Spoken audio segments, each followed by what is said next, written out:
Good morning, my Real News Midday TV family. Thank you so much for tuning in this morning, and I'm wishing for everyone a wonderful and a productive day.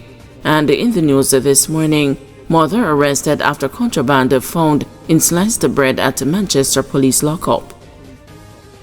A Manchester mother is facing drug charges after allegedly trying to smuggle ganja, tobacco, and an earphone into a lockup in the parish on Sunday.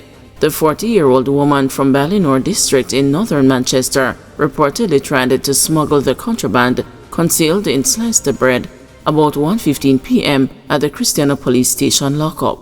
During a search of the sliced bread, police found the concealed contraband. The woman, whose son is in lockup at the station, was arrested. Following the discovery, police searched the lockup and found 7 smartphones, a banger phone, ganja, razor blades, and a lighter among other contraband. St. Anne woman held after spouse stabbed to death. A St. Anne woman is now in police custody following the stabbing death of her partner on Sunday. The news understands that a man was stabbed to death sometime after 6:50 p.m. in the Happy News district in Alexandria. He was pronounced dead at hospital. The Alexandria police are investigating. 2 St. Catherine men charged for defrauding over $1.2 million from credit card remanded. 2 St. Catherine men charged for stealing over $1.2 million in online transactions from a man's National Commercial Bank credit card are to reappear in the parish court on March 18.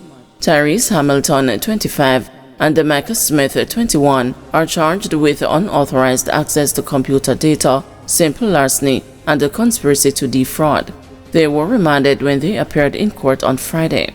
Allegations are that the complainant reported to NCB that he was alerted to unauthorized online transactions amounting to $1,250,771.44 from his credit card.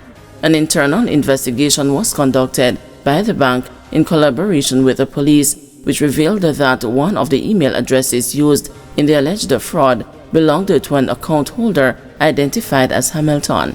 The investigation also revealed that the alleged criminal acts were committed through online transactions that took place between August and October 2024.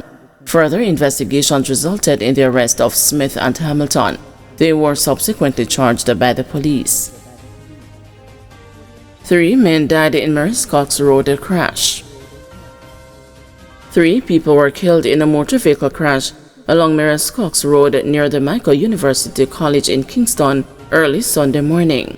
Dead are 19-year-old Dante Francis and 26-year-old Tevon Miller, both of Regent Street in Kingston, and 33-year-old Andre Wright of Anderson Road, Kingston.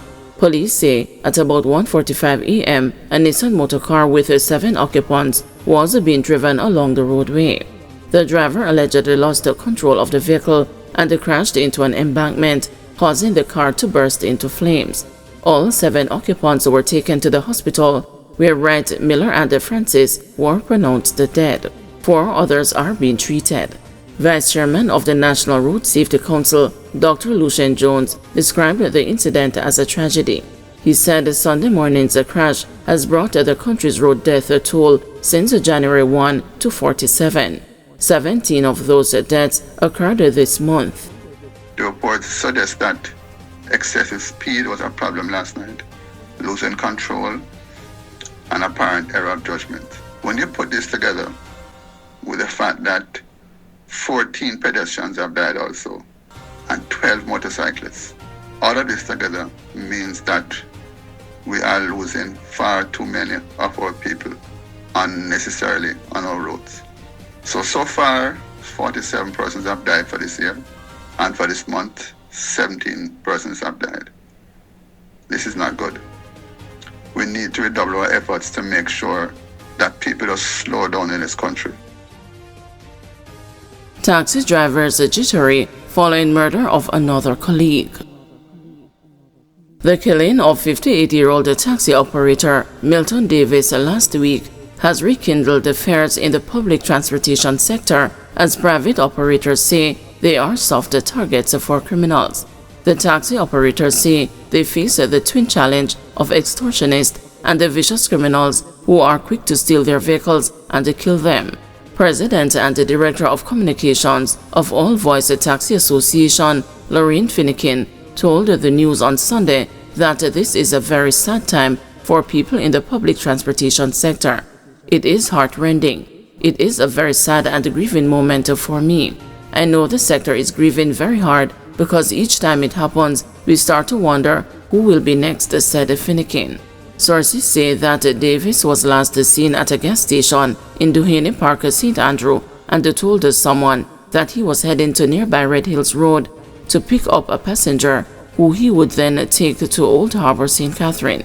According to the police, Davis of a Waterford, St. Catherine address was reported missing on Wednesday, February 13. His body was found on Saturday, February 15, in bushes near Century Farms in Old Harbor. The Corporate Communications Network told the news that about 7:50 a.m. on Saturday, a passerby stumbled on a body and alerted the police. On arrival, the body was seen lying in bushes in a state of decomposition.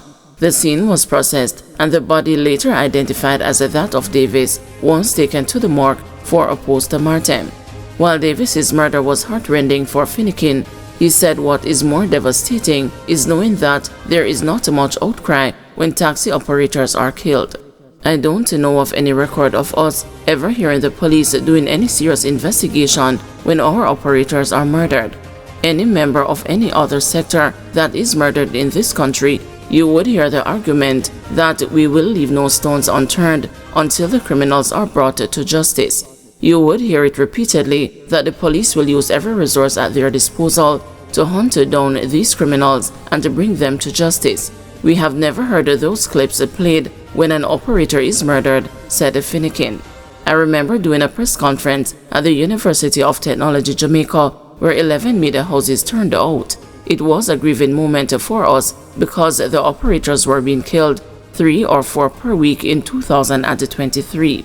It was so hurtful that I cried at the press conference to know that nobody in the private sector, government, the police, transport authority, the Ministry of Transport was coming out to condemn the killing of an operator. Their deaths are not investigated, like when a teacher, a doctor, a police or businessman is killed, charged Finnegan, though providing no support for this allegation. It is a hurtful and a painful feeling when the operator is murdered, but it is a worse pain when no sympathy is shown and no condemnation is sent. If people are killed from other sectors, there are times when the police high command, depending on the individual, would give instructions that the police must search relentlessly until they find the criminals. We have never gotten those in our sector. It is more painful the treatment they have been given when they are murdered, added Finnegan. He said the killing of taxi operators is a recurring situation and he believes they are being targeted. Finnegan further claimed that in 2021, 31 taxi operators were murdered, while in 2022, there were reports of 57 taxi operators being killed. According to Finnegan, in 2023, when the number of taxi operators who were murdered reached 69, he stopped counting because of a warning from the police. We did a press conference and outlined to the public that there were 69 operators who had been killed and that this had become an alarming figure. We were warned by the police that we could be charged for public mischief because the police had 7 on their record. I had no intention of being scared of that warning from the police, but other presidents of taxi associations said it was best if we left it at that. During the period, I would have attended 31 funerals, 31 candlelighting, and 31 setups. I could assure myself of the 31 out of the 69 because I was actively involved in all of the events leading up to the funerals. The police said they only had a record of 7. In 2024, we lost 43 operators. Since the start of this year, we have gone 5. I have been asked the question before if I think that the sector is being targeted. The answer to the question is yes. We are being targeted because we handle money every day. As you go around the steering wheel, you start to collect money, said Finnegan. In some of the incidents, our operators go missing. It is not a lot, but there are some cases where the cars were also stolen. In one instance last year, the car was burnt out completely. When you drive a public passenger vehicle, you immediately become endangered by the extortionist and the criminal elements. What we find happening between 2023 and now is that quite a lot of operators who have been slain are operators who would have taken a charter, and the next thing you know, you find a body and then you find the car somewhere else, Finnegan said. The Taxi Association president told the news he is also concerned that in many cases, when a taxi operator is murdered, members of the public automatically assume that it was because the victim was mixed up in criminal activities. Finnegan insisted that the majority of public transport operators are decent, law-abiding citizens who are well respected in their communities and the districts. They are family-oriented operators and investors, argued Finnegan. In the meantime, one corporate air taxi operator who did not wish to be named told the news that the killing of Davis underscores that the public transportation sector is one that carries a lot of safety risk for drivers and requires a very high level of discernment. Our world of work is not safe. We're at a high risk. When you shoot a work, respond to a call for a potential passenger. The first thing you have to do is to scan the work. For example, if the base says you ask who is traveling, whether it is a male or a female, you identify the contact number and you call the customer, and you fill out the work and ask them a couple questions. If you come and look on the work and you don't like it, you can leave. You can tell the base that you don't like it and how the work looks, and you can leave it. You have to worry about your safety first. Our work is risky, worse if it is night. We have to be street smart to get around. They refuse to give many of us firearms. I applied twice and they said no because I live off Walton Park Road. They came to my house to inspect the place and they said no. Them said them nah gimme, said the peeved taxi driver. Guys, thanks for watching. Please join us this afternoon at 2 p.m. for another news update.